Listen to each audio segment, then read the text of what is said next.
Hi, this is David Keckner, and you're listening to the Dave and Creech Show. Yahoozy!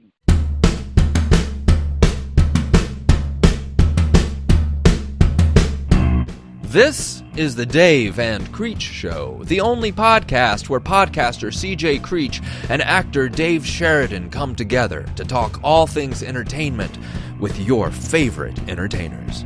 Want to ask our guests a question? Tweet them to @DaveSheridan or @CJCNOV88, and they may be asked to our guests live on the show. We do have to ask you stay seated during the podcast because this ride may get a little bit hilarious. Now here's your hosts, Dave and Creech. Hey guys, welcome back to the Dave and Creech Show. This is actually the second time you've heard my voice in 1 week. This is episode 44, and we are joined again with Dave Sheridan. What up, people? And we've got, actually, a pretty good episode. We've got James Frazier of Walker Stalker Con, FanFest, and Heroes and Villains.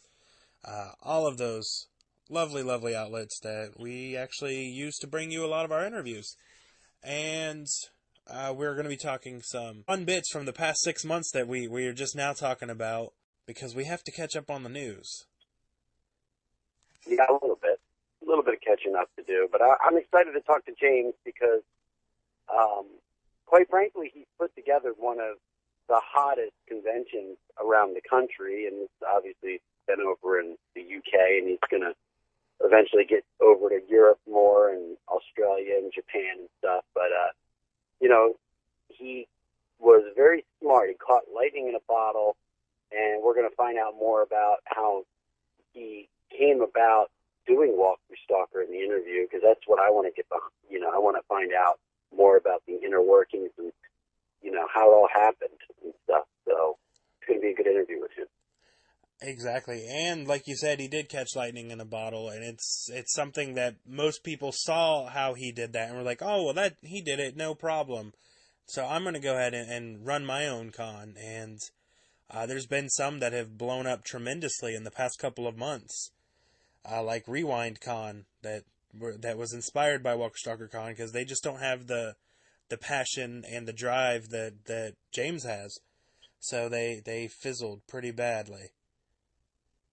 Oh, so it wasn't a good one, you're saying? Well, no, I mean, they actually put on one convention, but barely any of the people got paid after it. It was a 90210 reunion-based convention. Oh.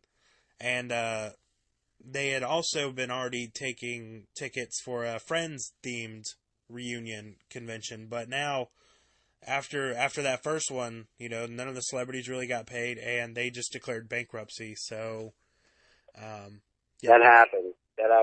They put out, they gave them too many guarantees, and they didn't get those people the money up front, and then next thing you know, the cost of the hotel and the tickets and mismanagement, and they might have just spent money in the first place, but nothing is, when somebody's starting a new con, the talent should know that they need to get their money up front before they even show up at the hotel. Oh, yeah. Yeah, and that didn't, they don't have the, I don't know if it was just a case of most of the organizers in the back. I mean, obviously just seeing what James had done and trying to replicate it, but they obviously did not do that. But we will hopefully learn a little bit. Maybe people out there could take notes, but hopefully don't try to do a con, because from what I've heard from the people that run them, they are a mess. They are very crazy, but you do get to have some fun experiences, so it kind of good with the bad, I guess. Exactly. I think the thing with James and the Walker Stalker one is when he did the first one and it was so popular, he made money to be able to pay everyone. So it didn't sort of flop where like, oh, we promised these people this much money, but we didn't get much in. So it actually went the other way around. It's like, well, I had no idea it would be. We had no idea 10,000 people would show up, so. Yeah, and that number keeps growing, too. It's not like, I mean, you take Atlanta this past year, is close to 100,000 people. We're in Atlanta over That's 3 crazy. days. That's insane, yeah. But yeah, I don't even think there's 100,000 zombies living in, The Walking Dead at this point. So there's more people going to the conventions that actually inhabit the TV show itself. Right. Yep. And it's all, James, and then in the early years, Eric, they did a great job putting it together and have built quite a passionate fan base off of a fan base. And yeah, they've done tremendous work on it. And they what, I can honestly say it's one of those that you don't go to and it's the same show every time. Like they do listen to complaints, and they do try to strive to make it the best convention out there. And it's definitely one of the top ones that I look forward to going to when I do these press events. Awesome. Well, we're going to be talking to James in a little bit about just the Walker Stalker in general and the sort of future of the convention, and because he does another convention. What's that one called? Heroes and Villains or something? Yeah, Heroes and Villains Fan Fest, which is really your main superhero-oriented convention.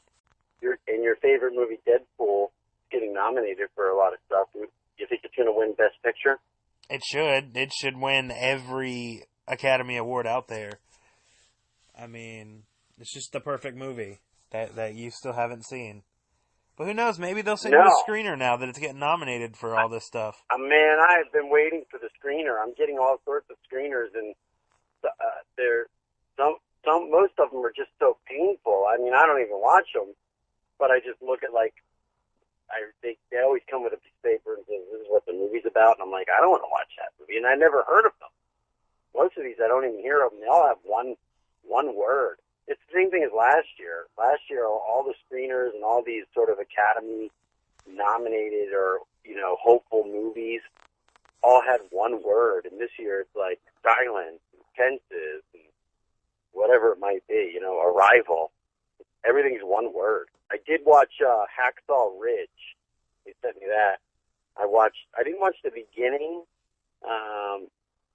It kind of came in like maybe 15, 20 minutes. There's really not much to the movie. He goes through training camp, and then there's a crazy battle, and he saves like 7 people. But once it gets into the fighting part, it's pretty brutal. Mel Gibson definitely does a great job of shooting battle scenes. He always has. Well, yeah, so, that, and then beating the hell out of Jesus. It's same thing. Battle scene, another battle scene. If he could have made that even more violent, he probably would have. But he couldn't. There was no hand grenades. And that might have been left on the director's in the director's cut. Exactly. Yeah. Well. Or for the upcoming Blu-ray, The Passion of Christ Reloaded. Yeah. What's going on? What's going on? Pop culture, pop news, life. Pop culture. Once again, it's funny that Donald Trump made the Time Person of the Year, because in all honesty, I think the most deserving candidate for Person of the Year is the Grim Reaper this year, because he's claimed yet another victim. Who was it this time? Alan Thicke? Yeah, Alan Thicke. He's claimed a couple more. I can't remember the names off the top of my head, but I know there was some longtime sports announcer that Craig somebody. Yeah, that passed away too. So it's like he hasn't taken a break all year. He's still going pretty hard the last month of the year. Well, I think his name is Craig Sabin. I think it wasn't Sabin. I forget his last name. But he wore all those like funky outfits and stuff like that. Yeah. Everything I heard about that guy, he was a super, super nice guy and a really good human being. He had leukemia, and he went through like 3 bone marrow transplants, and he was sort of not in a good place for a long time in terms of suffering and stuff like that. But Alan Thicke that came out of nowhere. He was playing hockey with his 19-year-old son, just dropped, and just had a heart attack. So, but apparently going for the hat trick, instead he had a heart attack. Yeah, well, apparently too. I even tweeted this out at you after it happened. He was trying to say he was having chest pains really quick. Here's one of my jokes. He was trying to say he was having chest pains, but his son thought he was saying he was on growing pain. And he kept going, I know, Dad. Stop telling me, I know. And he kept calling him Kirk. And he's like, my name's not Kirk. It's kind of messed up to say, but funnily enough, he passed away around 12, like around noon on the day that he died. And 2 to 3 hours later, he was tweeting about how happy he was on Fuller House, and to check out his episode on Fuller House. Oh wow! Which is tweeting from the dead. Exactly. Which so I immediately retweeted it and quoted you in it, saying apparently this is the first sign that there is Twitter and or internet in the afterlife. But right. it's kind of just like a big mishap, I guess, on his team of people who, I guess, post all this stuff, because it's kind of odd that he would, they were probably the first people to know he's dead, and yet they're still tweeting from his account as if he's alive. Or like you said. Well, I think let's say for a minute he's got one person that he employs, maybe an assistant or somebody that works within, his, like a social networking person that runs accounts for him. Because a buddy of mine, I'm not going to say his name, he's an actor, but he also did a lot of that for other actors because he made money. He would charge money, and he told me like on a Sunday night he would do 2 weeks of Twitter and Facebook for everyone, and he would just do it all in one day. But he had a program, and I don't know what, it was just a program that would manage all your social network accounts, and you could schedule out when you wanted to tweet something. So you could say, oh, that's going out Wednesday at 3 p.m. This is going out Tuesday at 3 p.m. So maybe Alan Thicke already had like some pre-programmed tweets that were coming out, and they forgot to turn them off. Yeah, it's very, very likely that is the case, because otherwise, it's pretty cool to know that you can still do Twitter, in the other world. Or that. That's probably the most reasonable explanation, is he's just twittering from heaven, which is definitely a song that somebody should write. Tweets from Heaven could be like a whole book series. It sounds like one of those books that like inspirational books. You know what? Maybe Kirk Cameron should do a movie called Tweets from Heaven, and it's one of his his Christian movies or something like that. Yeah. His miracle. I swear, because my in-laws get these.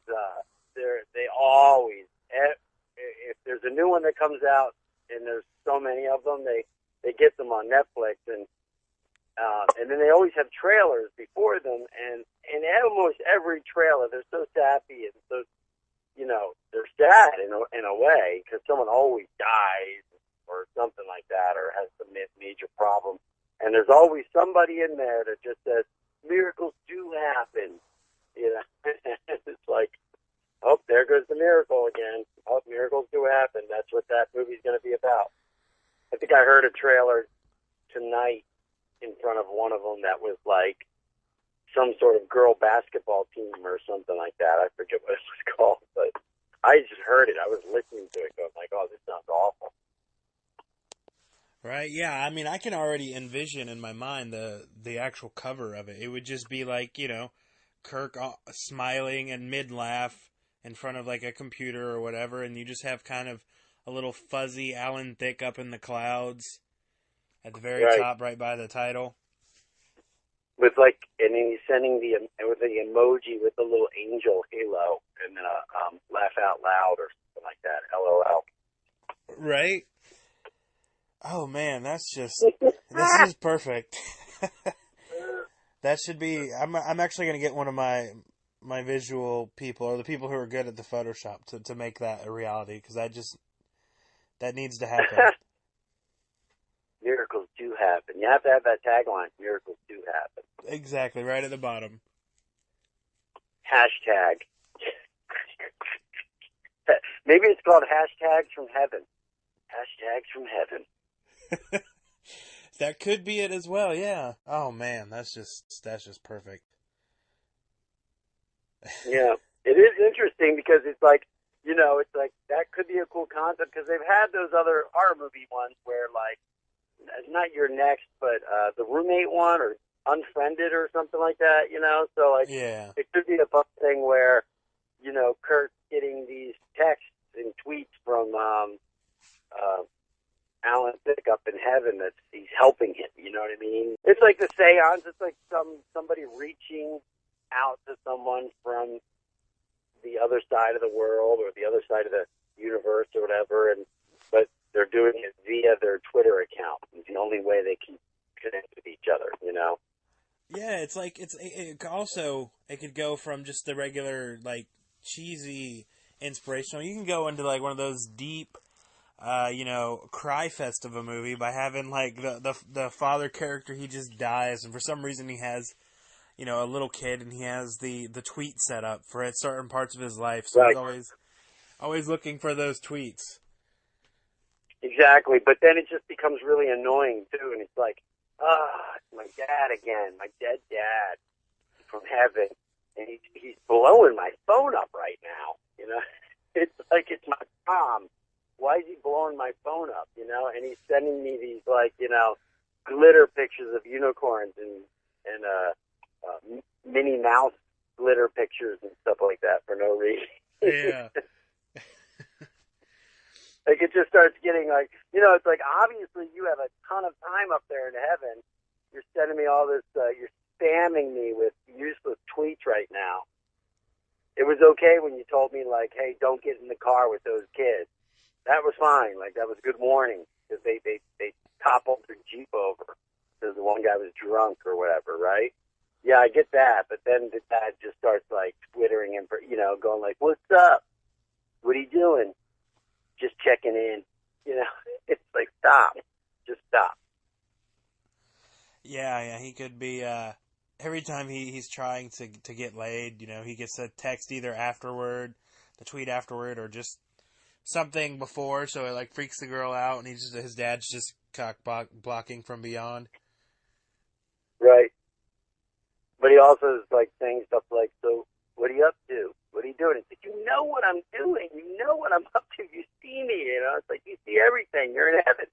It's just like, stop. Don't, don't beat around the bush. It's a Minnie Mouse thing with glitter. Oh, man, that would be great. I've been trying to block your account. You can't block me. Yeah, it's like, I'm unblockable. Unicorn.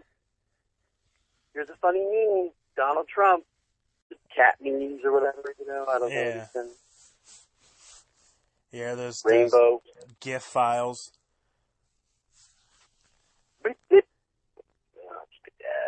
Yeah. Other than that, the only this I doubt you've seen recently, but it's taken over Facebook, and it's kind of just stupid. It's one of those stupid fads that happen. Basically. Oh, wait, hold on, Creech. What? There are no stupid fads.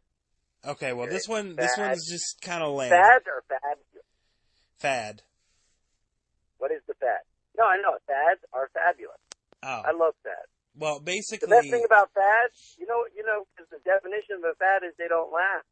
So that's the best thing I like about a fad is that people cling to them, like, everyone's doing the Nabisco challenge or whatever it is, cinnamon challenge or push-up stuff or drinking milk or, they're doing the mannequin one. Remember the mannequin one? Yeah, that one's still going now. Yeah, I know, but is it really going? Because, you're posing as a mannequin. When, are you really doing it or are you not doing it? Because if when I'm sleeping, I'm doing the mannequin fad because I'm sleeping. I'm a mannequin.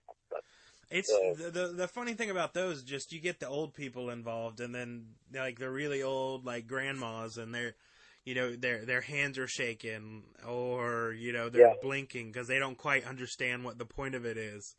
It's just I see a lot of those. Do you think Michael J. Fox could do the mannequin?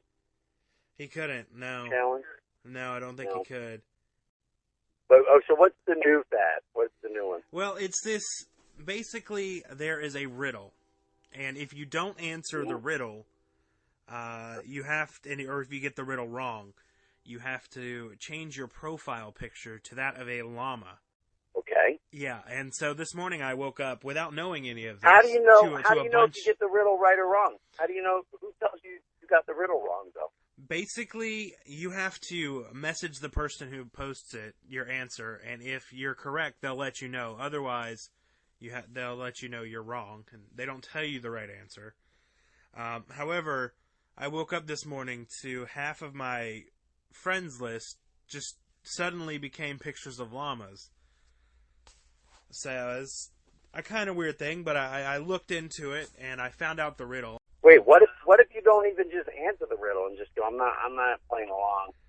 What if the guy who doesn't have any friends, who they don't send him the riddle, he's got friends, but nobody's sending him the riddle, so he just puts the llama photo up anyway because he just wants to feel like he's involved, and like, I'll just put it up, like I didn't get it, but you didn't even get sent the riddle. But okay, so you woke up, you saw the llamas, you got the riddle, and you cheated, and you figured out what you went and looked up what the riddle would be in the first place. Is that what you're saying? You cheated? No, I actually didn't cheat, but it's just one of those things that it's just I don't know. It was easy to me. I'm not smart by any means, but is it the same riddle? Is it the same riddle? Yeah, it's the same riddle. I've got it right here. I wonder how many times we could say riddle on this show.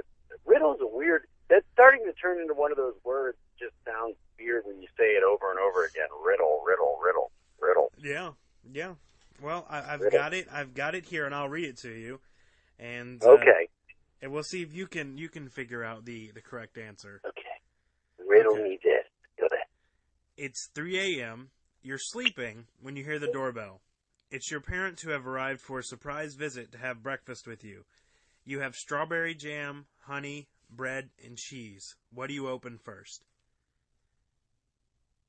The door. Wrong. What do I open first? Because I thought I'd let them in, right? Yeah. No, you're on the Oh, right. my eyes. There my you eyes. go. My eyes. Yeah, there you go.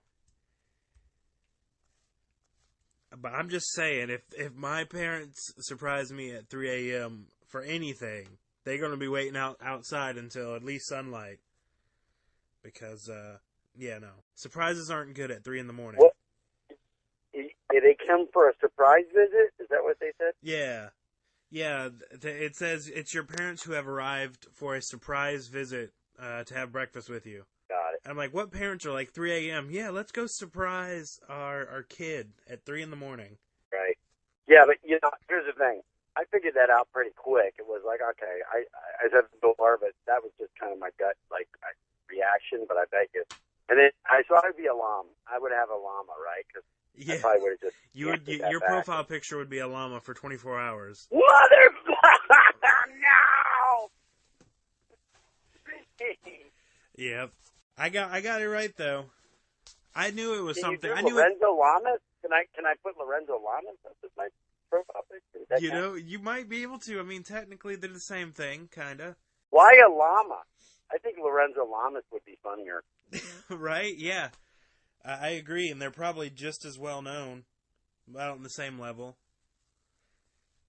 What if we just start a Doofy riddle, and that way everyone has to put up Doofy, and then we just kind of get him everywhere.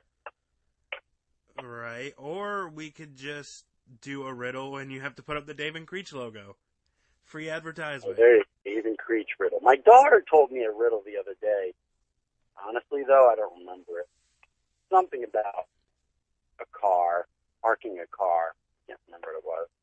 But it was very similar to that. Like, what do you know what I mean? It was one of those, like, you're doing this and that and blah, blah, blah, blah, and then it said, and then where do you park the car or something like that, Yeah, it's one of those kind of common sense ones. Like you just pay attention to what it says and then go through the extra facts that they have and just ignore those. Right. Yeah, because all that other stuff is just, like you're saying, like you open your eyes, so. Yeah. But wait a second. I think opening the door first, because if you opened your eyes and you knew it was your parents, you probably wouldn't open the door. So if you were like 3 a.m., you're not quite awake, your eyes pretty much aren't open, and you instinctively go to the door and open it, and then you wake up. Secondly, there are quite a number of people out there that don't sleep with their eyes closed. They have like it's a very small amount, a very small percentage, but for those people that have like that sleep issue of they don't close their eyes when they sleep with like their eyes kind of half open or whatever, well then they would be opening the door first because their eyes would already be technically open. Very true. Maybe yours could technically be a half a llama. I would probably open my mouth first. Once I hear the doorbell, I'd probably go, "Who the fuck is it?" I wouldn't even open my eyes. You know what I mean? I'd probably still be in bed being like, "What the fuck?" Right? Yeah, it's like, who at 3 a.m, who the hell is this? Yeah. Because I wear one of those, like, eye covers. It says Diva on it. You know what I'm talking about? Those, like, little, like, eye cover things. Oh, yeah. Yeah, that doesn't surprise me. Diva. So, because I have, and I wear earplugs, too, to bed. So, I do a whole, like, sensory deprivation thing, because I can't get sleep, you know? So, I put the eye thing on, I put earplugs in. It's got to be like, you know, I just have to have as much darkness and little sound as possible for me to get to sleep. Oh man, that must suck to be you, because I'm like the complete opposite. I also get on I lay out a blanket on the floor and I roll up in it like a burrito. Kind of like a baby, like swaddling, so my arms and legs can't move because I swing them around and wake myself up, you know. So, oh jeez. And then I get myself up and I kind of hop over to the bed while I'm wrapped up in like a cigar. I'm like a cigar, like a human. I'm like one of those like hot dogs, you know, at like Dave in a blanket, pretzels, whatever. Much. Yeah, I'm like totally wrapped up with the earplugs, with the thing. So. I can just lay down, and then usually about 5-10 minutes I'll be out. So I don't share your pain. I guess I'll have to look for the llama pictures from ever floating around. Is it on Twitter too, or just Facebook? I think it's just Facebook, but you should definitely change your profile picture on Twitter because everybody'd be like, "What?" Because then there's no context for why you did it. They would just be like, what the hell is Dave doing? I don't know. Wait, I thought everyone was turning into llamas. Like, no, you got to get a riddle. I didn't know anything about that. It's like, I was just doing what everybody else was doing.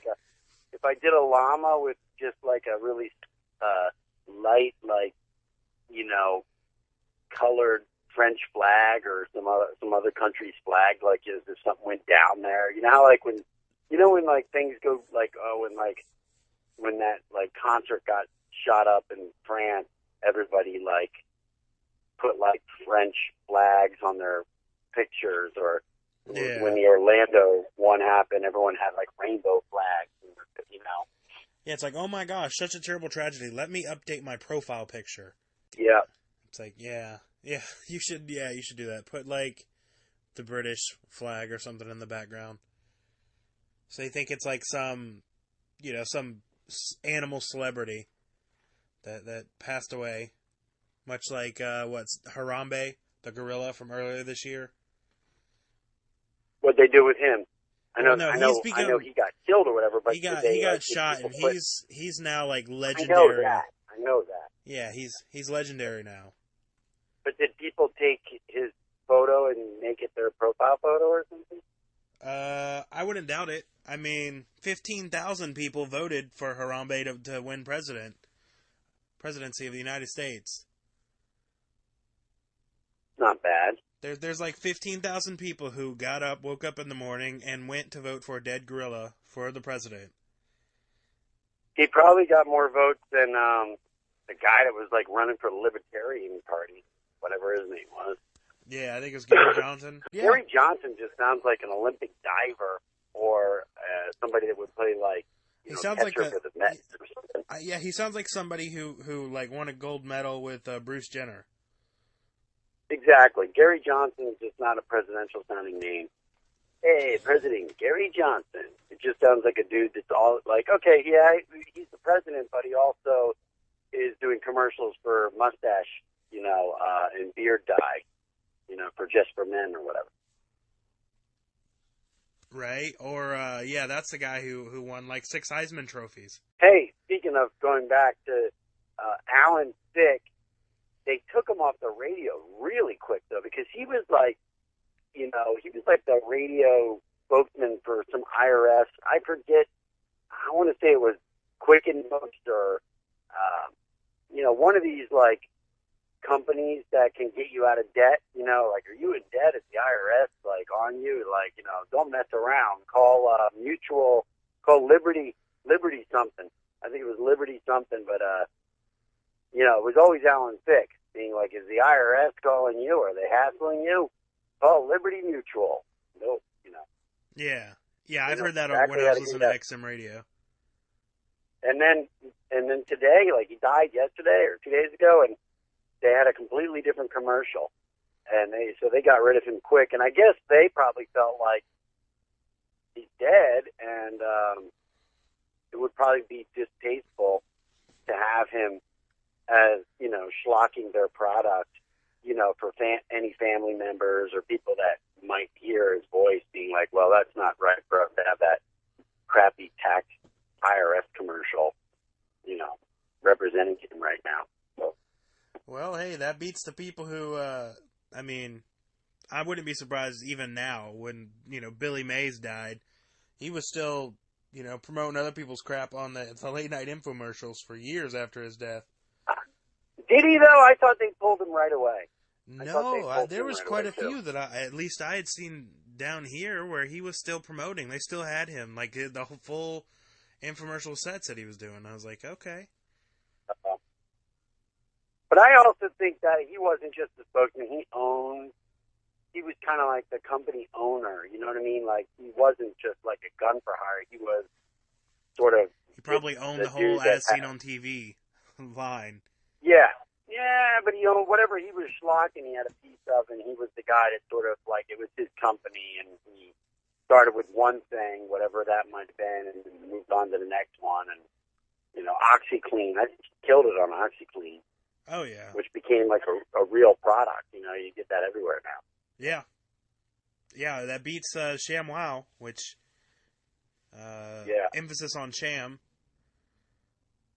Well, my wife and I, we got a bunch of SHAMwows. We loved them, actually.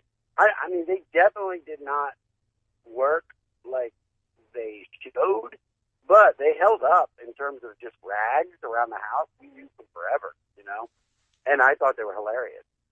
It's made in Germany, so you know it's good. It's made in Germany, so you know it's good. Right. Yeah, well, I mean, my dad swore by him, too, but, like you said, I was never really impressed with... They definitely weren't, just put it on the ground and it soaks everything up. No mess. It didn't soak. Like, here's the thing. It still left some water there, but in terms of, like, saving you money on paper towels, if you had a bunch of those things, since they were washable, they were great for, like, under the sink, like, oh, crap, like, I got to wipe this down. And the SHAMwows were perfect for, like, getting most of the water up or something, on your countertop, and then you would just use a couple paper towels to clean the rest of it up. But they were good for that kind of cleaning. They were the SHAMwow. I would have them in a bucket, you know what I mean? SHAMwow. But he, like, ended up, like, raped, like, what happened to him? He, like, raped a bunch of girls or something like that? Beat people up or something? I don't know. I remember I actually, I watched I think it was an Asylum movie the other day. But it was this movie called Bro, What Happened? Which basically was, like, it seemed like a college version of The Hangover, but he was in that playing himself as the as the SHAMwow. Dude, where's my car? It was like a dude, where's my car? Yeah, and the SHAMwow guy was in it playing himself, trying to sell them SHAMwows, and I've seen him in a couple other like film roles. Wait, did Jared Cohen direct that? I don't know. He might have.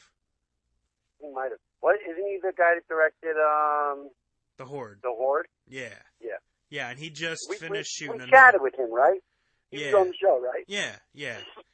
You interviewed him, but yeah, he just finished a movie that has Paul Logan in it again, called Triple H. Oh, nice. Cool.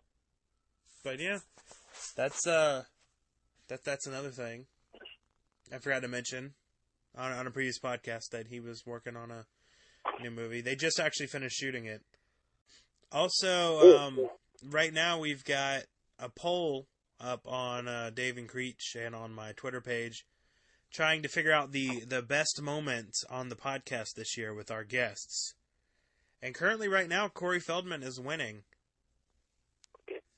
Corey Feldman wins everything. Corey Feldman is a winner.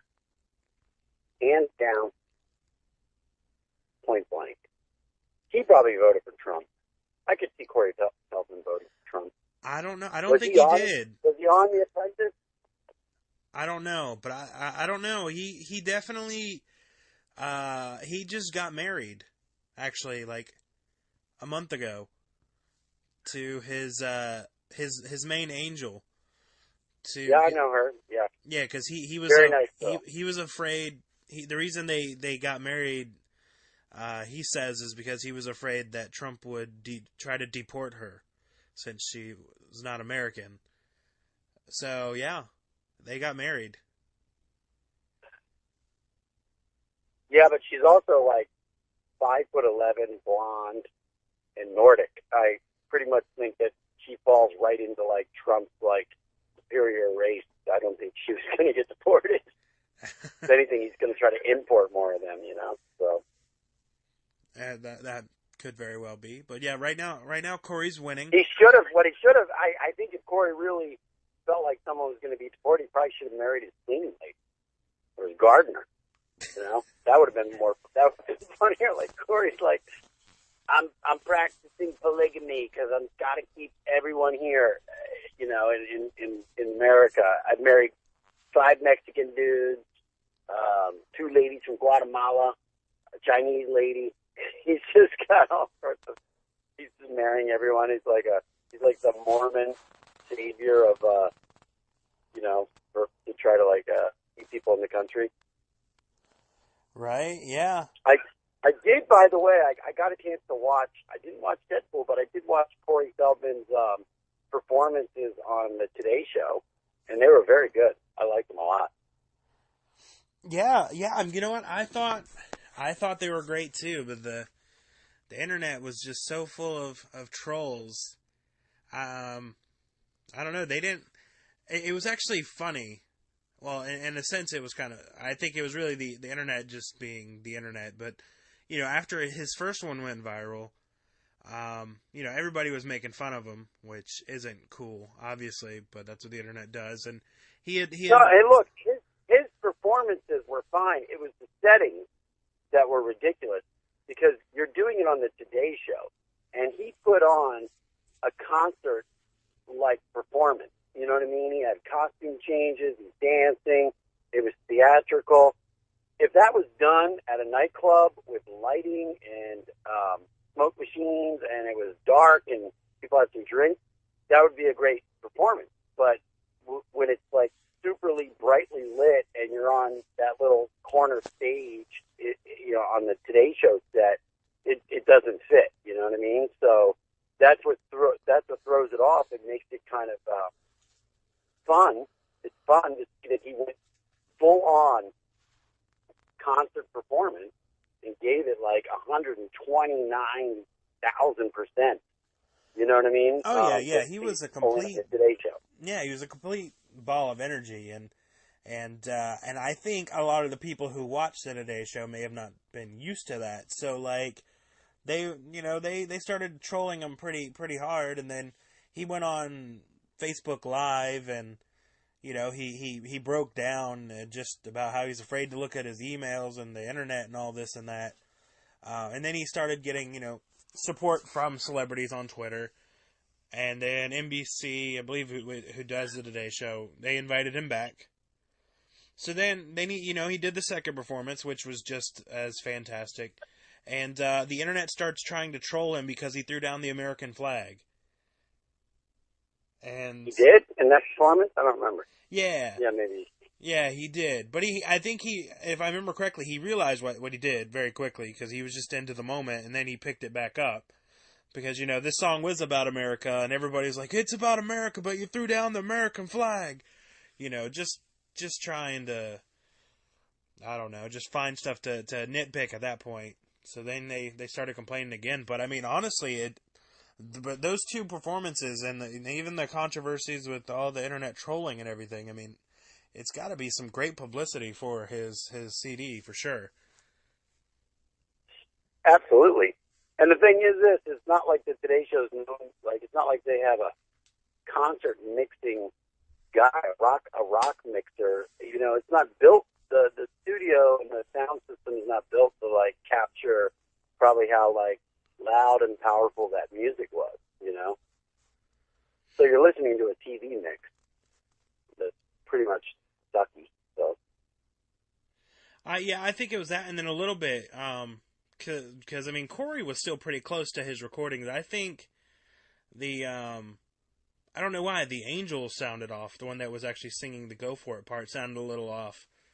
But maybe that was because she was having to sing and do the instruments at the same time. That was the only thing that I thought that was a little off about it. But, I mean, his performance was fantastic. Just pure energy. Yeah. Like, he didn't just wake up and roll out of bed and do it. Yeah, I know. Like, I don't even have that kind of energy. I'm just like, wow. Especially being 65 like he is. Probably like a vampire. I like that he did Lost Boys, and he kind of is a vampire. Yeah, I was about to say, he's a vampire hunter in that, but he sort of turned into a vampire. You didn't know Lost Boys was based off of his previous life? That's a documentary film. You didn't know that? No, I didn't. Yeah, it's based off of Corey Feldman's previous life. Wow. He actually is one of the vampires now. Oh, well, that's good. Well, hey, let's get on the phone with James.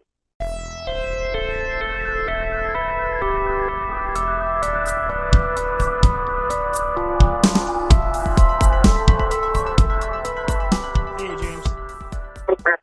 Hey. How's it going? How are you? Doing well. I've got Dave Sheridan on the line, too. Hey, James, how are you? Doing great, Dave. How are you? Doing well. Good. So, where are you at right now? I'm in Franklin, Tennessee. You getting ready for Walker Stalker Charlotte? Are you going to be there? I am. I'm going to go up for Saturday afternoon and evening. We've got our holiday party. Oh, fun. I will definitely see you there. So do you pretty much get to every Walker Stalker convention? I try to get up for at least one day at all of them. Doesn't always work out because I've got a half dozen kids, but so somebody's always got something. But I try to get up for at least a day to every single one now. And there's other cons that you run as well, right? You're involved. Yeah, we started another series called Heroes and Villains Fan Fest, and we did 4 of those this year. And I think we'll do something like 6 or 7 of those next year. Right. But do you try, based on your schedule, do you try to get those so they don't overlap with the Walker Stalker stuff? Or? Oh, yeah. So we try to space them out about every 3 weeks. I think I'm going to try to get to the Charlotte one this weekend as well. Cool. Good. Look forward to seeing you both then. Who are what guests are you excited about this weekend for the Charlotte one? Oh, man. I don't know if there's some particular, I think the thing that I just love about the Walker Stalker ones is it's just where we started it, and it's what everything's built off of. So I just like to go back and see, all the actors and just catch up, see how they're doing, and get to see all my team face to face. We're working away from each other. Only a couple of them live here in Nashville, so we don't. I just like getting together with everybody. So I don't know if there's any one particular, but I just like seeing everybody. Well, all right. The go back a little bit. How did it all start in terms of Walker Stalker, the conventions? Were you involved in other conventions before that, or? No, I joked. I said my wife never even let me plan, any of the team's birthday parties. We had never done any type of event before this. We started off as the Walking Dead podcast, and then we did our first fan meetup in Noonan, Georgia, to watch the season 3 finale. And we had about 80 people show up at a bar. And then we did a season 4 premiere party, and we had somewhere between 300 and 500 people maybe show up at Noonan High School to watch the season 4 premiere. And at that point, we were already planning the first Walker Stalker Con, but we were really only thinking maybe we would have 1,000 people, maybe 1,500 over 2 or 3 days. And as we started to gear up for that, we were able to get Norman Reedus to sign up, and we were able to get ultimately Andrew Lincoln to commit, and he had never done a convention before. So we just got great press. Rolling Stone picked it up, Entertainment Weekly, USA Today, and it just got a lot of attention, and to help drive fans to the event, we ended up with 10,500 people through the doors over the 3 days. And at that point, it was just going to be a one-time thing, but really, because of all the press, everybody was asking us to bring it to different cities, and we weren't sure if we were even capable of doing it. So we did Chicago next, and it went off fairly well, and we just kept going from there. Wow, I mean, because obviously there's been conventions for years of all sorts of types, but you had no involvement in conventions prior, but there must have been somebody that knew something about how to put these things together, right? Well, the moment we knew we were going to put on the first Walker Stalker Con, I just started kind of hanging around conventions and watching how things operated. And Daniel Thomas May, who played Alan on The Walking Dead, I went with him to Whorehound, maybe, or what's the one that's in Orlando. I went to watch with him, and then just sat there, and actually Norman Reedus was supposed to be at that one and canceled, so Sean Clark literally sat at an empty booth for the weekend selling pre-signed Norman Reedus. So, yeah. That's hilarious. That's great. Yeah, I guess there and pick Sean's brain and just talk to him, and that was really good too. But, Sean had no clue who I was, so I was able to really make a great introduction and talk to him and work on convincing him to bring Norman to our Atlanta show.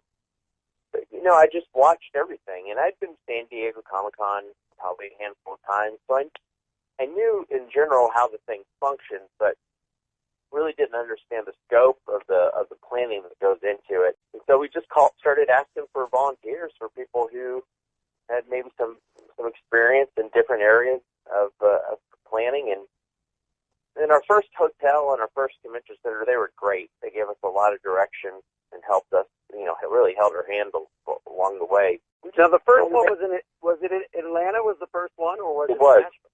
Okay, got it. It was in Atlanta in 2013, and we really didn't know what to expect. We just tried to make it a real good zombie con. We pulled a lot of the old zombies from the Dawn of the Dead and Day of the Dead movies, and just tried to give us some real, more of an overall zombie focus, not just The Walking Dead. There was another convention that tried to do it just before us. They were called Icon out of Atlanta, and I think AMC shut them down pretty quick because they had focused only on Walking Dead. So we got the cue there that we needed to kind of diversify it. And so that's what we did, and that's what we continue to do. We tried to, probably have it 60% Walking Dead, actors, and then balance it with other horror and zombie genre type shows. Right, and that's one of the things that with the Walker Stalker conventions that is always evolving is what other, sort of fan favorite shows start to get included and et cetera. And that's what I was talking about with, say, the Charlotte one. Is there anything new on the Charlotte one that hasn't been at any of the other conventions? Well, I mean, Charlotte kind of completes our 2016 run, so it's been a lot. This year's been a lot of Walking Dead, Z Nation. Those guys are great, by the way, and that's a great show. It's very different than The Walking Dead. And then and Breaking Bad. So that's kind of been the core of our year, those shows. So then we'll kind of not reinvent ourselves, but kind of bring in some new blood for next year. It's been a great run with this group. We've enjoyed them, and I think they've brought a lot to all the events. John Carlos Rizio and RJ Meddy, they've been phenomenal, and then the Z Nation group, they're just a fun bunch. Because it's much more of a comedic and lighthearted take on the zombie genre, so that it's a lot of fun to have them there too. Yeah, that's good. That kind of balances it too, in a sense. And, because conventions, you want them to be fun, so it's like right. Now, as Michael Cudlett's done a convention since he's been off from the show via Lucille. He has. He did our Atlanta convention the weekend right after he was still on the show.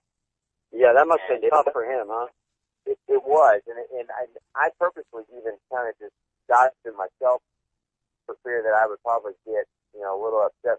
To be honest, because he's one of my favorite people. He really is just a great guy, and people love him, and he's been really great to us. And but yeah, the support for him was it was amazing. One thing I'll say about Michael Cudlitz is since the day he started with us, and it was actually at our second event ever in Chicago, he was the first person to show up on the floor, and he was the last person to leave every day.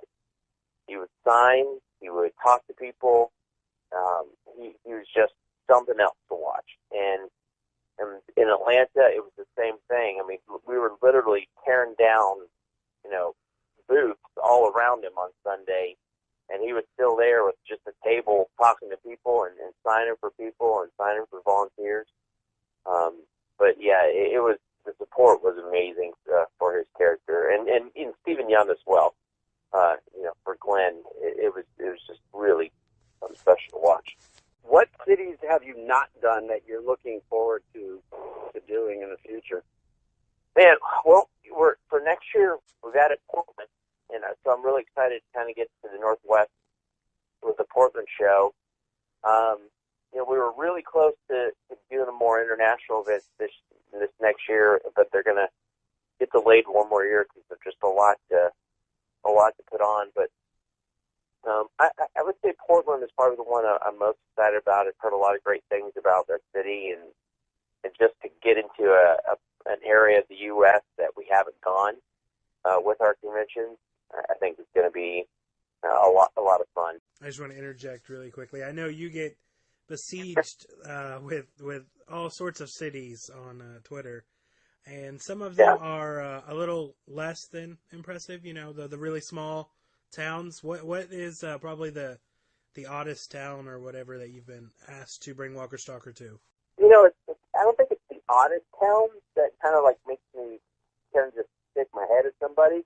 It's when we'll do a convention in Orlando, but someone's like, if you brought us to New Smyrna Beach or Daytona Beach, you'd have so many people show up. And I've never, ever, just want to say that. So I'm like, if you just drove 45 minutes, you'd be thrilled. You'd have a great time. But those I think are the ones that frustrate me. I get it, especially, in middle part of America, the Dakotas and those, what people call flyover states. Those, the ones that are just isolated completely. It's really hard to get out to them, and we are trying to add an event or two in that direction this next year. We're trying to target, I think, even like Tulsa or something like that in August to get out that way towards those people. But it's the suggestions that they're funny and they're serious. They really want you to bring one to the town, and they get it. They're a lot of fun, and a lot of people they can't afford to travel, and they can't afford the gas, and that's why we try to make our events open and affordable for everybody. Bigger cities make it easier. Oh yeah. If you're going to go to Kalamazoo, it's going to take just as much infrastructure and planning on your side. So if it makes more sense for you to navigate it into areas of higher population so that Kalamazoo probably would be more expensive to put it on. Right. The pure logistics of getting everybody there. Right. Yeah. And you did one in the UK. Was that the only one in Europe that you've done so far then? Yeah, so we did London earlier in the year. We head back there in March. That was a phenomenal show. We were really close to pulling off a two-weekend event in Australia in January of next year, and we're just going to delay that one more year so we can do a really good job there. But I think in 2018 we'll probably end up in Australia, in Germany, and then probably somewhere in Asia as well. Yeah, Japan. Japan would be cool. Australia's going to be great. So I guess you would do both coasts, do one in Perth and one in Sydney or whatever. And then, because the big thing for you is it's probably getting the talent there, because that's a long way and a big commitment for talent. When you're doing something, say, in Portland and you're wrangling up the actors and they're spread around America, it's a generally easy flight, but when you're asking someone to go all the way over to Europe, it's not a weekend commitment, that's a week commitment, so. You try to sell them on the idea of a vacation, it's a paid vacation. Yep. That's what was, when we did it in London the first time, it was, we'll fly you over, we'll give you a handful of nights there, so it's not just the convention, and then, if you want to stick around a week, just tell us when you want to fly back. That's what we're trying to entice them with, and I think it does work and it does help, because it's not somewhere that even they get to go to all the time. Yeah, I went to one in Germany, and it turned into like a week and a half, and I ended up getting there, and a lot of the Sons of Anarchy guys were there, and so I kind of clicked in with them, and that just turned into a crazy European tour, because they hooked up the Sons of Anarchy, so they had like the German Hell's Angels sort of Sherpa-ing them around, and it was so funny. There's been a lot of characters introduced this season. Right. Are any of them going to be either at the Charlotte convention or have they already had some? So Charlotte will have Tom Kane, who plays Jesus, and Carrie Payton, who plays King Ezekiel. So that's two of the big three that have been introduced. This at the end of last year and this year. Of course, Jesus and King Ezekiel and Negan are kind of the big three in this storyline that we've gotten to meet so far. So we'll have those two guys there, and they're a lot of fun. Tom Payne is great. He's a real crowd pleaser and entertainer. And Carrie was awesome too. Carrie did Atlanta, and that was his first convention, and it was actually before they'd even that evening, I think on Sunday night, was the King Ezekiel episode. He hadn't even appeared on the show yet, and the response to him in Atlanta was just awesome. So yeah, there'll be a handful of new ones there, and there's a couple other people. I believe. Oh no, I was going to say Austin Nichols was supposed to be there. I think he ended up having to cancel, but he passed. He was killed on the show last night. But there's a dude, you just over 40 guys spoiled it for me. I watch on Xfinity, so I have to wait. Like it's not loaded up. It's Monday. It loads up tomorrow. The Sunday episode I always watch on Tuesday. So I'm sorry. No, it's all right. I'll pretend I didn't hear it. Yeah. And the tiger's going to be there. I heard you're going to get a tiger there for King Ezekiel. Is that right? We talked about something or other, just getting somebody dressed up like a mascot or something.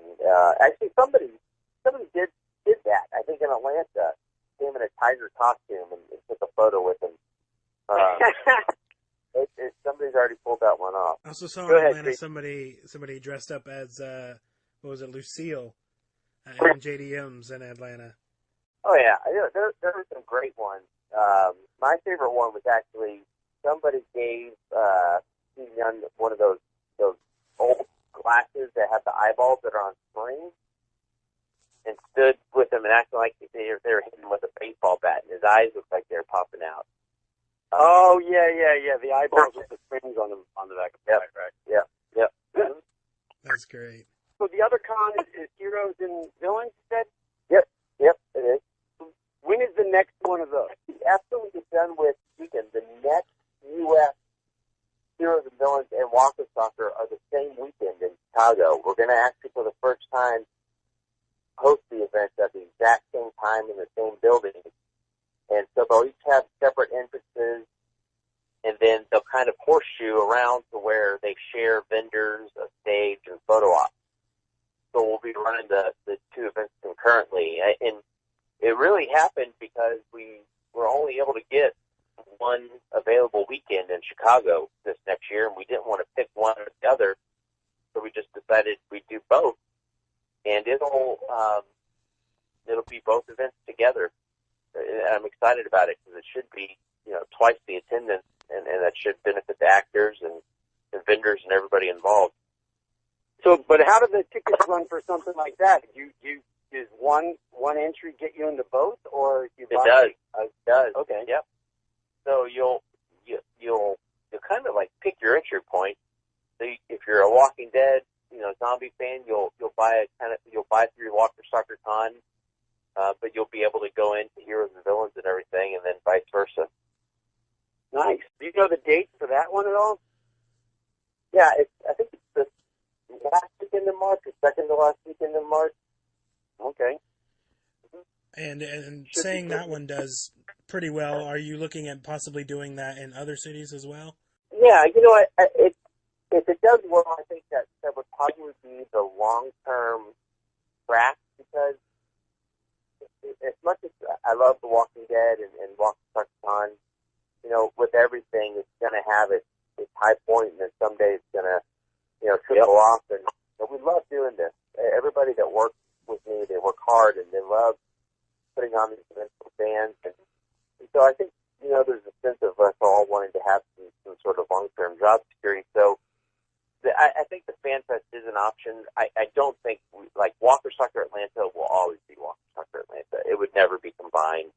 And that would be an event that we would put on, hopefully for decades to come. So we'll just fill it out. We'll fill it out along the way. And if the city is looking declining with popularity, maybe we combine them, or maybe we just wrap one up. There's not an exact plan or a strategy to how we do it, but it's definitely, I think, the long-term goal is to have what we just call Fan Fest events. Right. Yeah, that's a great idea, and that way you really sort of shotgun it in a sense of making sure that it gets across the broad enough stream that everyone, has something to pick and choose from, and, fans from all different genres. Have you done anything with the 100 on any of your shows yet? You know what? We had Henry Cusick, who's been on the 100, but we haven't had any of the rest of the cast. Got it. Yeah, I love that show. I think that one would cross over very well with a lot of your fans already, because I'm pretty sure. Yeah, no, we've had a lot of people suggest that. That's for sure. And then Westworld, I think, is another one. Oh, yeah.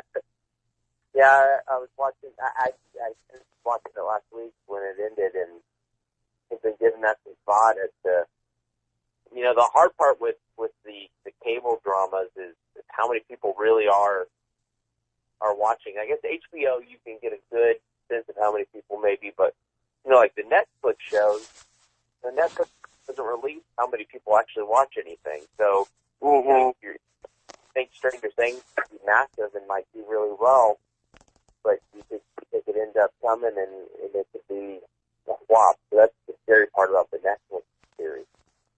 Yeah. I think you're safe, though, when you go with, the Flash or the Luke. Is it Luke Cage? Is that the one you're like, yep.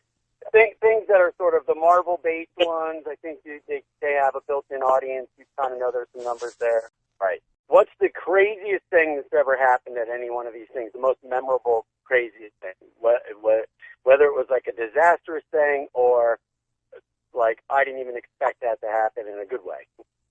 Well, I mean, we got snowed out for a day in New Jersey, and we ended up having to like makeshift a convention in a hotel lobby. I missed that. I feel like I missed the crazy stuff. Missed that, but I think the one that kind of always sticks out and that everybody talks about, and you always hear about it every time Norman does an interview, is when that lady bit Norman in photo op.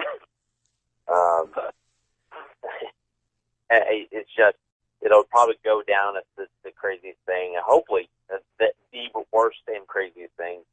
Let's hope anything bad ever happens. But I would say that lady fighting Norman, it gets brought up in interviews all the time for him, and it's synonymous with Walker Stalker Con, unfortunately, that he was just there. I would say that's this moment. And then another time, I would say Michael Rooker is just nuts. I mean, I love the guy. He's great. Yeah. He's just crazy.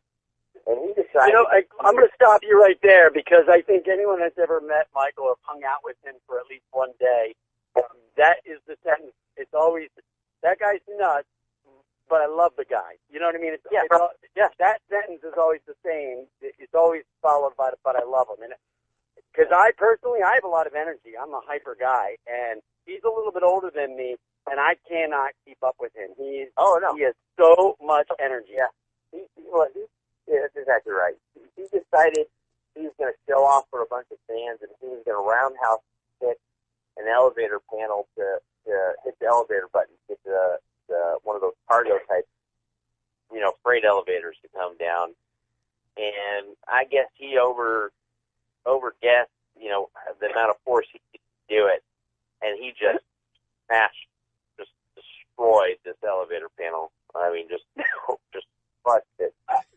And I mean, so far you've got the lady that bit. You've got the lady that bit Norman, and then Rooker destroying a elevator. Like, if you had like 14 of these little stories, that's a movie right there of just the convention gone crazy. You know what I mean? I'm sure if I polled my staff or just asked them for stories, I mean, we really could put on a whole. We could put on a whole series. It's funny that Alan Tudyk came out with that show Con Man, because for years I've been telling everybody, like, we could do a show called Con Man, and it was just on the convention company, and then all the people in it, and so that he's got, of course, it's more of a fictional take on it, but it's you really could write a book on the stuff that happened. Not only that, but the actors, but just with fans. It's a community of its own, that's for sure. Yeah, I would love to see, like, you keep these stories in a notebook and then just round them up and have the real actors reenact them. You know what I mean? For the little movie. So it really, because I don't think Rooker would have a problem going like, that was hilarious. Yeah, I'll come and do that. I'll and then you book it. You book it's a real con, and you just make sure you reenact that stuff in the B-roll. You know what I mean? So. Yeah, you're right. Also, you do get the actors to or not necessarily recreate, but they also do little skits for FanFest, the page. I know you'd been doing the Nightly Nerd and all that. Are you going to continue branching out into the video, portion of FanFest? So we just, this week we completed building out a production studio. We moved out of our office in downtown Franklin about a month and a half ago, and just finished building out a full production studio here. We just wrapped production on our first web series, and we've kind of taken a break until we get the studio done to get Nightly Nerd going again. But we've got a whole bunch of shorts and web series that we'll start producing more. So FanFest is a great creative outlet for a handful of the people that already work with us. And, you know, we just like to goof off and entertain, and we'll come up with some hokey ideas, kind of like the behind-the-camera stuff with the motion capture of the tiger from The Walking Dead, and just things like that. We've got a bunch of ideas of things we want to film and shoot, so the production studio definitely helped us springboard that. Yeah. Andy Serkis is the motion capture guy for the tiger, huh? Isn't he like the famous motion capture guy? It is, but it's actually his cousin. It was Randy Carnival did it. Randy Carnival. So where can we did a whole see those things? Because I wasn't aware that there was what are these web portals that people can go to check some of this stuff out? So, well, we just launched kind of a news and entertainment product called fanfest.com back in March of this year, and we've just been slowly shaping it and crafting it with a real eye on this next year of launching the platform and with some original content and programming, and you know our web series and podcast series and our Nightly Nerd news format. And so there's a lot of stuff that we're getting ready to really do on a consistent basis, along with just covering entertainment news as well. Got it. Now, obviously, you're a fan yourself of The Walking Dead, correct? Yes. And just to chat about the show for a minute, because I definitely see it on a teetering. We're at a little precipice here because I don't read the actual graphic novel, so I know that there's a bit forwardness in terms of where the story is, and the creators try to keep it in line with the graphic novel, but at some point, especially like it seems like this season, needing it to get somewhere, and I don't know what would be next up in the graphic novel that like, eventually this will happen, but so do you read the graphic novels as well? I do. Yep. I'm turn on them. Creech, do you read the graphic novels, Creech? I do. I'm pretty much caught up with everything. I don't think we're going to be a spoiler alert here, but like, where do you think this season is going then in terms of like these different groups of people? You know, you got the Kingdom and Rick's group and stuff like that. Where is it going towards Negan here? There's a segment in the comics called All Out War, which is pretty much where all the communities are going in. Negan and Savior. It's funny that a lot of people are struggling watching the show right now because they're introducing all these different communities, but it's also kind of a point in the comic book where actually maybe the storytelling was the weakest as well. Once I reread here just this week to get an idea of where the show may go with the comics, and I just remember reading now when all these books came out years ago, and then again now thinking, well, all right, these are actually, this was the weakest part of the comics where they're just trying to introduce all these people, and it was just a lot of laying the groundwork for what's to come. Now, what's to come is phenomenal. I mean, the storylines ahead, I think now that they're through introducing all the communities, are great. And there's just so much good content, and the comic books just continue to get better and better and better over the course of these these last couple of years. So they're headed, and really they should be if they follow the comic books, which they've done a lot of the last season and a half. They're headed into a real war between all the communities, and it's not really even clear if they're all going to go exactly against Negan or not. Yeah, I mean, I watched, I'm not caught up, so I'm in the middle of watching the episode from the previous week. I think it's the Heartbeat one or something, and you start to see the chess pieces getting put in place.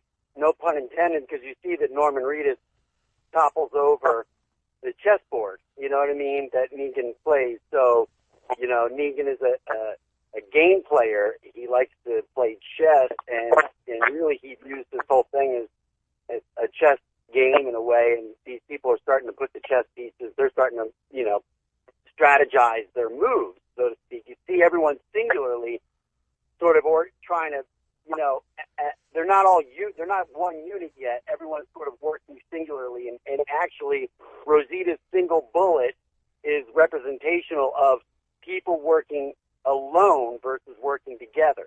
She's got one bullet with one gun, and then you've got the Carl going, I'm going to go kill him, and then Sasha, I'm going to go kill him, and so the idea is nobody's going to defeat the savior as one person, and that one guy from the kingdom, how he says, that's where I'm at right now, when he comes and tries to say, we're going to attack.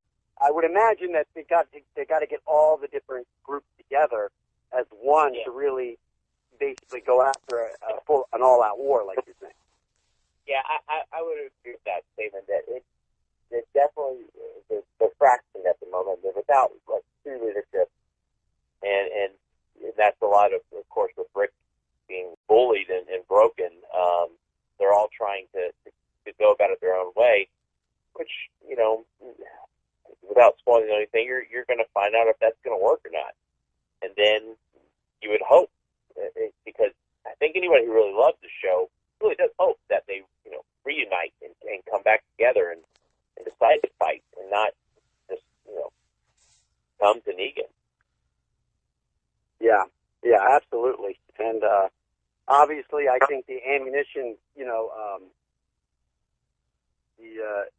Eugene being able to make ammunition has got to play a vital part in the whole idea of the thing. So hopefully, I guess I would imagine. I think it will. Well, I'm starting to enjoy it. I would say that who is it? Jeffrey Dean? What's his full name? Jeffrey Dean Morgan. Jeffrey Dean Morgan. I really like how he plays Negan. Like I said, I don't know the comic books. I've read frames of the comic, and obviously I feel like the comic version of Negan, just because of the artistic drawing of him and the way he looks, is a little different than how he plays them, but it's so layered how he plays them, and you just don't know where he's coming from at any time. I don't know what his end result will be, but I really hope they reveal what his previous life was at some point. Is that ever in the actual graphic novels? Do you get a glimpse of what Negan was prior to the apocalypse? It's funny that they in a image comic is what The Walking is published as The Walking Dead, and Image does a monthly preview of all their upcoming comics. Well, in that monthly preview over the last 8 months, I think, or 8 issues, they've done an 8-piece segment on Negan's backstory in there. So you finally get to understand, who is Negan and how does Lucille come about, and so you do get that story. Now, whether or not they put it on the show, it remains to be seen. But at least in the comic book world, you do get some understanding of who Negan is. Yeah, because he's got tattoos. I don't know if he got those tattoos afterwards, but that's sort of, because I always saw him as like middle management or a high school gym teacher. The one thing it always struck me with Saving Private Ryan, with that in that Saving Private Ryan movie where they finally reveal who they all are, and Tom Hanks was a school teacher, and the other guy worked at a meat factory or whatever it was, and they weren't heroes, they weren't soldiers, they were regular people. And sometimes when some regular person who's sort of in middle management or kind of like pushed down his whole life, and he sees this little opportunity, he becomes what he's always imagined he could be, in a sense. Like a Negan can rise out of a guy that was a janitor, in this world. Yeah, that's right. I do have a question actually pertaining to the podcast. I know it used to, originally it was you and Eric doing the Walker Stalkers, and then after Eric left, you kind of questioned if you wanted to continue that. But recently, you have Dave Solo of Walker Nation, and it's almost seemed like you've been reinvigorated with him as kind of like the new co-host. of the Walker Stalkers. How did that come about? And then what so far has been your favorite memory of just the Walker Stalkers podcast in general?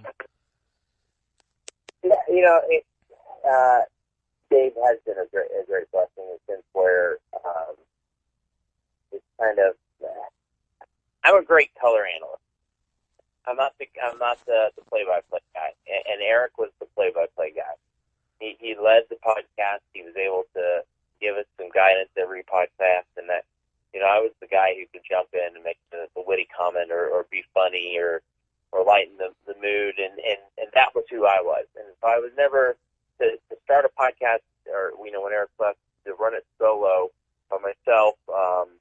It was very uncomfortable, and I didn't really know what my format was going to be. And we had a great format, Eric and I did when we were running the podcast. So I had to work through that, and we had different people come on and co-host, and it just never felt good until really I think Dave came back, or Dave came on and kind of every podcast did a little bit more, participated a little bit more, and so it's nice to have somebody to bounce off of, to kind of laugh with again, and so that's where Dave's been a great blessing, and then of course I think with the fondest memories of the podcast are just the silliest ones, and the ones where we probably drank way too much and just laughed and said stupid, ridiculous things and irritated a lot of people and just got terrible reviews on iTunes.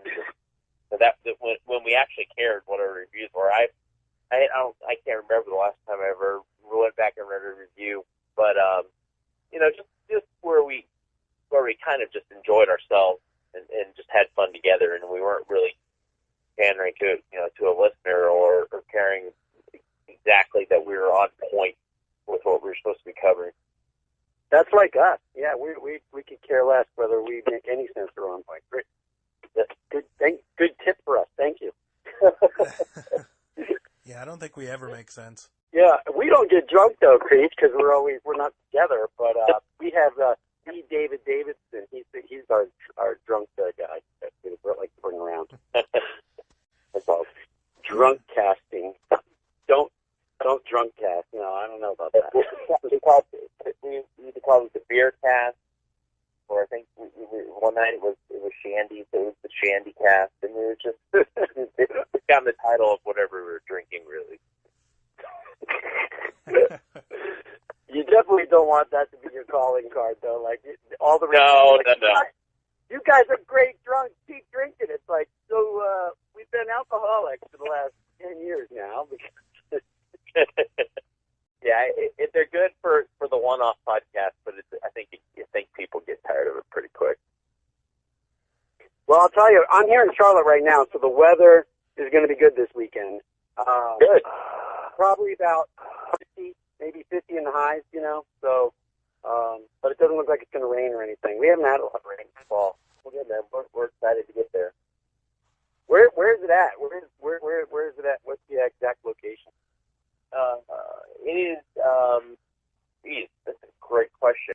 We're at the Hacksaw and Conference Center, and 800 Briar Creek Road in Charlotte. Yeah, there we go. Is it a Saturday and Sunday only, or is this a Friday, Saturday, Sunday? Saturday, Sunday. The only 3-day show we do is.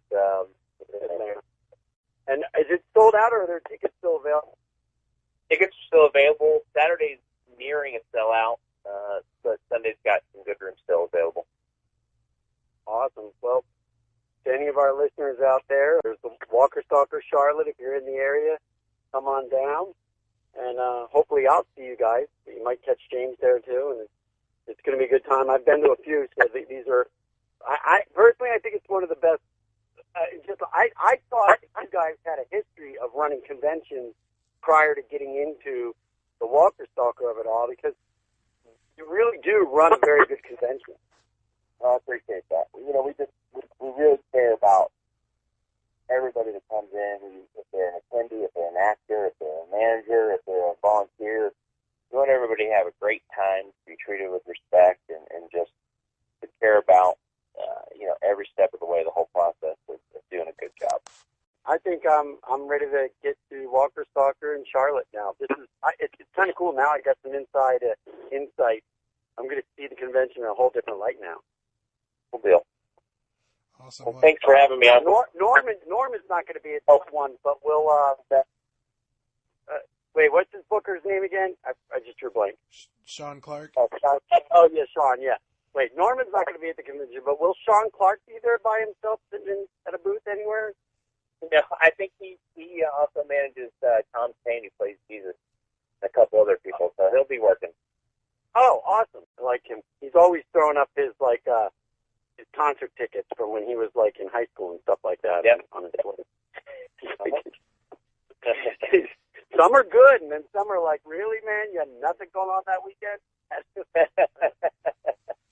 Yeah, it's all, who's that band that did Pocket Full of Kryptonite? What was the band? I forget.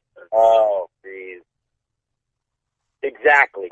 I remember he threw up a ticket for that. Well, James, maybe we'll see you this weekend, and thanks for getting on with us. Sure you will. I'm sure I'll see you guys. Thanks for having me on. It's always you got a it. Thank you very much. Have a good night, guys. All right. Good night. Bye.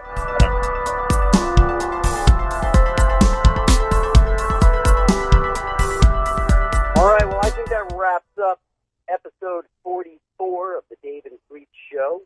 I want to thank James for coming on the show, enlightening us about the inner workings of Walker Stalker and sort of the future of where that convention and Heroes and Villains going and the Fan Fest convention altogether, and how he plans on continuing and growing that world. So thank you very much for coming on, and I hope you all enjoyed listening. And I'm Dave Sheridan, as well as my co-host Creech, CJ Creech, and this is the Dave and Creech Show, episode 44. Shut up and sit down.